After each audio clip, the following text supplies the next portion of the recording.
हमारे देश में लोकतंत्र है, लोक का राज्य है और इसके 3 प्रमुख पाए हैं, 3 प्रमुख स्तंभ हैं, संसद, न्यायपालिका, कार्यपालिका और संचार माध्यमों को, मीडिया को चौथे स्तंभ के रूप में प्रतिष्ठित किया जाता है। आज ये चारों पाए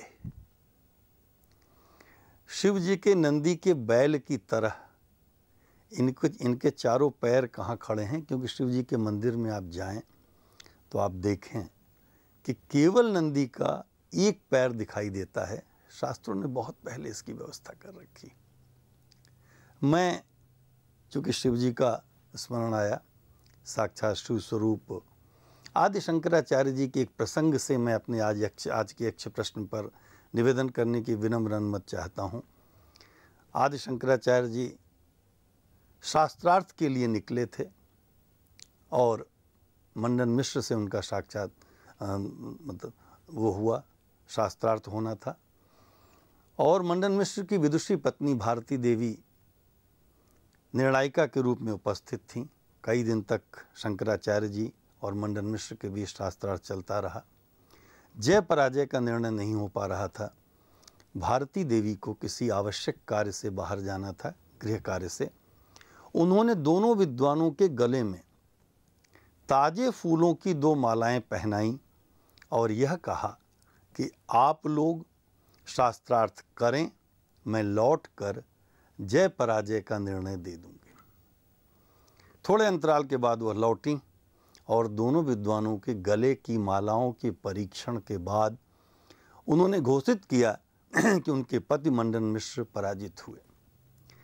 ताजे फूलों की मालाओं के माध्यम से विद्वत्ता का निर्णय आपको अद्भुत दिखेगा, विचित्र दिखेगा, लेकिन इसके पीछे अर्थ था कि जिस भी विद्वान का ज्ञान उसके रक्त में, उसके स्वभाव का अंग होगा, उसमें उत्तेजना कम होगी और उसकी माला देर से सूखेगी।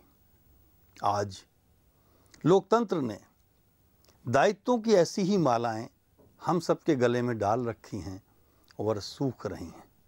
उसका कारण क्या है कि जिन प्रकाश स्तंभों पर इन मालाओं को तरोताज़ा रखने का दायित्व था, वह क्या दे रही हैं। सबसे पहले मैं धर्म की बात करूंगा। हमें स्वीकार करने में संकोच नहीं होना चाहिए कि आज धर्म कहीं सकरी अंधी गलियों में कहीं उलझता जा रहा है और वह भी व्यवसाय के व्याकरण में फंसता जा रहा है और मूल धर्म से अलग हो रहा है। राजनीति केवल समाज सेवा का स्वांग भरकर राजनीति कुर्सी तक पहुंचने का रास्ता बनकर ठहर गई है। न्यायपालिका के बारे में कुछ नहीं कहूँगा क्योंकि उनके पास अवमानना का ब्रह्मास्त्र होता है, लेकिन फिर भी निवेदन करना चाहूँगा कि न्यायपालिका पर भी उंगलियां उठ रही हैं। और उन संचार माध्यमों के बारे में जहां मैं भी पिछले 43 वर्षों से हूं, मुझे कहने में कोई संकोच नहीं है, स्वीकार करने में कोई संकोच नहीं है कि पत्रकारिता, जिनमें मैं साहित्य पत्रकारिता साहित्य को भी रखता हूं, इसका बहुत बड़ा भाग राजाश्रयी और धनाश्रयी हो गया है। यानी आज ये चारों स्तंभ अपने मूल उद्देश्य से भटक गए हैं। इसलिए सबसे बड़ा यक्ष प्रश्न आज यह है कि जिनको प्रकाश देना था, जिनको हमारे जीवन में प्रकाश स्थापित करना था, वह अंधकार बो रहे हैं। तो इस अंधकार को हम समाप्त कैसे करेंगे। अंधकार कोई कूड़ा करकट नहीं है कि आप म्युनिसिपल कमिश्नर से कह के उसे साफ करा देंगे। अंधकार गंदा पानी नहीं है जो आप उसे उलीच देंगे, बाहर निकाल देंगे। अंधकार दिए से ही मिटेगा। और आज का सबसे बड़ा यक्ष प्रश्न यह है कि हम यह दिया कहाँ से जलाएं। हम क्या दूसरे द्वारा दिया जलाने का ही प्रतीक्षा करते रहें, या स्वयं अपने घर में, अपने आंगन में, अपने मोहल्ले में, अपने समाज में, अपने ज़िले में, अपनी कमिश्नरी में, अपने राज्य में, अपने राष्ट्र में, अपने विश्व में यह दिया जलाएं। आज का सबसे बड़ा यक्ष प्रश्न यही है।